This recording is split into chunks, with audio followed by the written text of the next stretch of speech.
네, 오늘 우리 시장도 뜨겁고 이런 위험 자산의 뜨거운 상승세는 이어갑니다만 실물 경기 지표가 여전히 충격이 큰 상황이죠. 주변 여건들 들여다보면서 시장의 방향성 진단을 해보겠습니다. 자본시장연구원 황세윤 연구위원 모셨습니다. 안녕하세요. 네, 안녕하세요. 반갑습니다. 예. 일단 경기 지표 이야기 먼저 해볼까요? 너무 충격적이어서 지금 22년 내 최저치인 마이너스 3.3%, 한국의 2분기 경제 성장률이 이렇게 나왔단 말이에요. 그렇습니다. 일단 성장률만 예. 놓고 보자면 이제 1998년도에 IMF 외환 위기를 겪은 이후로 최악의 성장률을 기록하고 있습니다.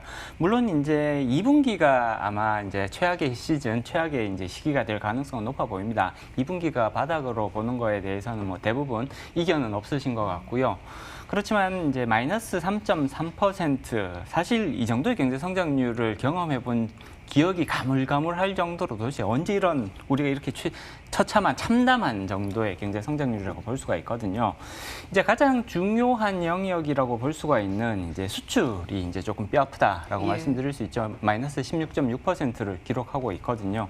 이제 코로나19로 인해서 전 세계 글로벌 경기가 이제 경기 침체로 이미 진입을 했기 때문에 우리나라 수출 상품들에 대한 수요가 이제 많이 위축되어 있는 상황입니다. 그러다 보니까 수출이 마이너스 16.6% 지금 급감을 했거든요. 예. 이제 문제는 이러한 수출 회복세가 수출에서 좀 회복세가 본격적으로 나타나줘야 사실 우리나라 경제 성장률이 플러스 영역으로 다시 진입이 가능할 텐데 이 부분이 언제쯤 가능할지에 대해서는 상당히 불확실성이 크다. 물론 이제 2분기가 최악의 시즌인 것은 분명합니다만 3분기부터 나타날 수 있는 3분기부터 이제 회복세는 기대되고 있습니다만 얼마나 강한 회복세가 나타날 수 있을지에 대해서는 상당히 불확실성이 크다. 물론 이제 민간 소비라든지 정부 소비는 오히려 이제 각각 1.4%, 1% 증가한 것으로 나타나고 있습니다. 그렇지만 정부 소비 내지는 민간 소비도 사실 이제 정부가 적극적으로 재정 지출을 늘리고 이제 재난지원금 이런 것들을 지원을 했기 때문에 민간 소비들이 이렇게 조금 개선되는 모습을 보였을 가능성이 높다고 볼 수가 있죠. 따라서 향후에 이제 이러한 이제 최악의 상황에서 벗어나서 본격적으로 경기 회복세가 나타나기 위해서는 결국은 코로나19에 대한 치료제 내지는 백신 개발이 얼마나 신속하게 진행될 수 있을 것이냐 이런 부분이 사실 가장 중요하다고 볼 수가 있습니다. 이제 해외 국가에서 나타나고 있는 그런 이제 움직임들도 조금 살펴볼 필요성은 있을 것 같고요. 해외에서는 지금 코로나19 확산 속도와 그다음에 이제 경제 봉쇄 정책을 일정 부분 분리하려는 노력들이 강해지고 있다. 이런 부분은 좀 긍정적으로 평가해 볼 수가 있겠죠.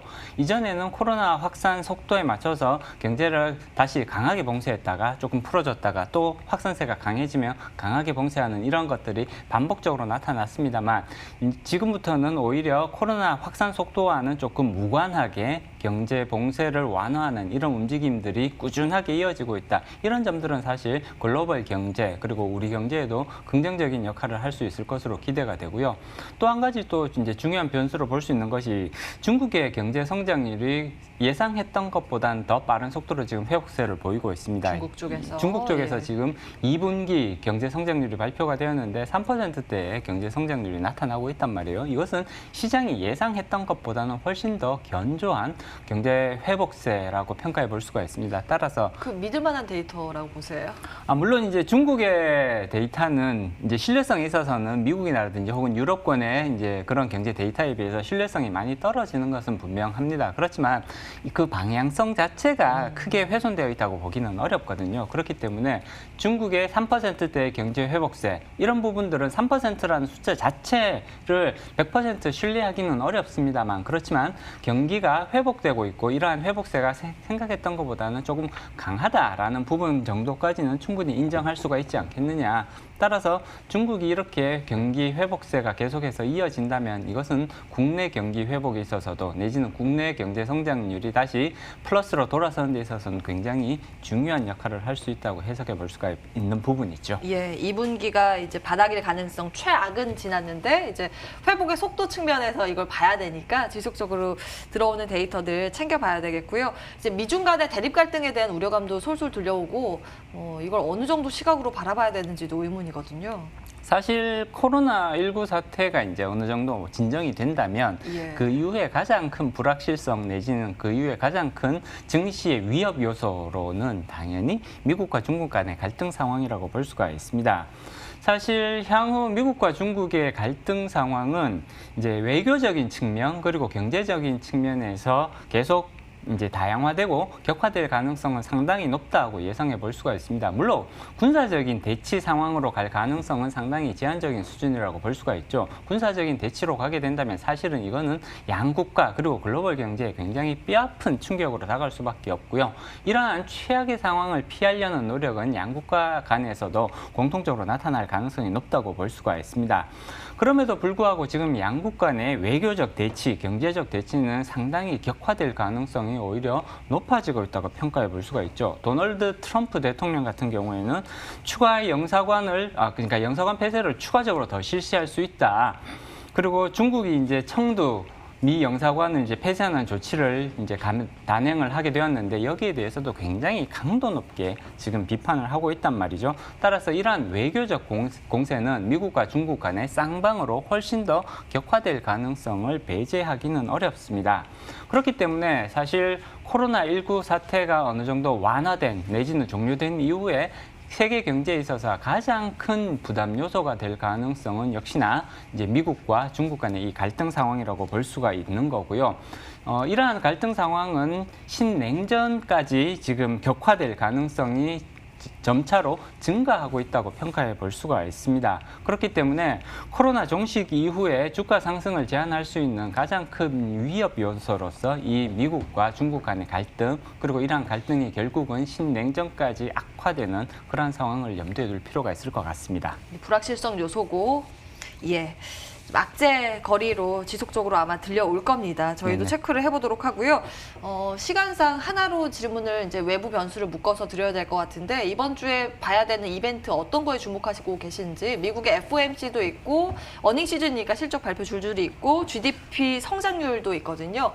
어떤 거 보세요? 부양책 이슈도 있군요. 예. 일단 가장 중요한 것은 미국의 경기 부양책이라고 볼 수가 있을 것 그래요? 같습니다. 예. FOMC 예정은 되어 있습니다만 FOMC에서 이제 통화 정책의 변화를 예상하는 분들은 아마 거의 없을 것 같습니다. 그냥 동결 기조 계속해서 유지되는 걸로 나올 것이 거의 확실시 되고 있기 때문에 오히려 훨씬 더 중요한 부분은 어닝, 그러니까 실적 발표 그리고 미국의 이제 경기 부양책, 5차 경기 부양책이라고 볼 수가 있죠.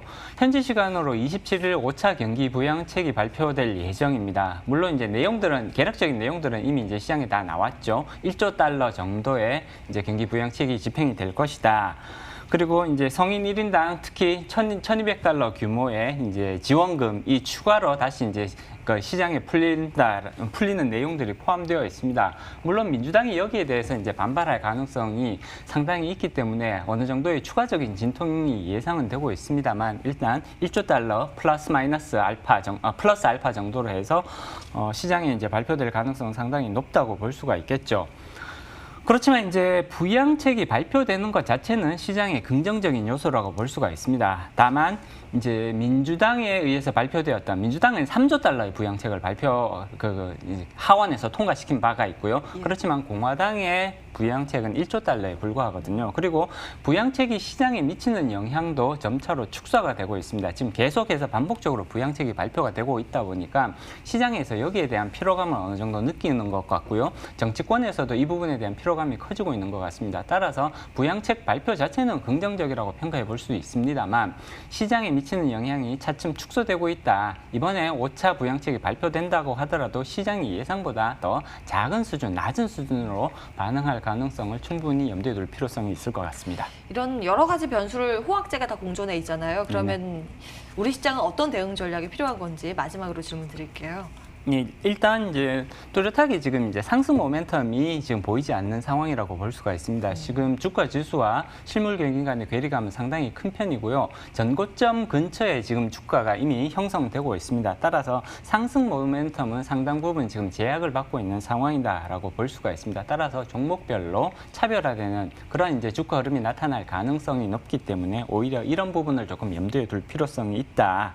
방어적인 전략을 강화할 필요성이 있을 것 같고요. 그다음에 실적 개선세가 나타나는 종목을 중심으로 해서 비중을 확대하는 그런 전략, 그리고 바이오 및 언택트 관련 산업에서 옥석을 이제 가리는 그러한 전략들이 향후에는 훨씬 더 중요한 포인트다라고 예상해 볼 수가 있습니다. 30초 남았는데 실적주라고 하시면 어떤 것들이 해당이 될까요? 지금 보면 이미 실적을 발표한 종목들이 있는데 예. 현재까지 실적이 개선되는 그런 종목들이 향후에도 실적 개선세가 오히려 더 빨라질 가능성이 높다고 예상해 볼 수가 있습니다. 그렇기 예. 때문에 지금 실적, 2분기의 실적이 상대적으로 괜찮았던 종목을 중심으로 해서 비중을 확대하는 전략은 이후에 더 빠른 속도로 실적이 개선된 가능성이 높다는 것을 의미하기 때문에 여전히 유효한 전략이라고 볼 수 있습니다. 2분기에 좋은 실적 내는 기업들을 어딘가 계속 봐야겠네요. 그렇습니다. 예, 자본시장연구원 황세훈 연구위원과 함께했고요. 출발 마케돈 2부도 여기에서 인사드리겠습니다. 남은 시간도 MTN과 함께 좋은 선택하시기 바랍니다. 시청해주신 여러분 고맙습니다.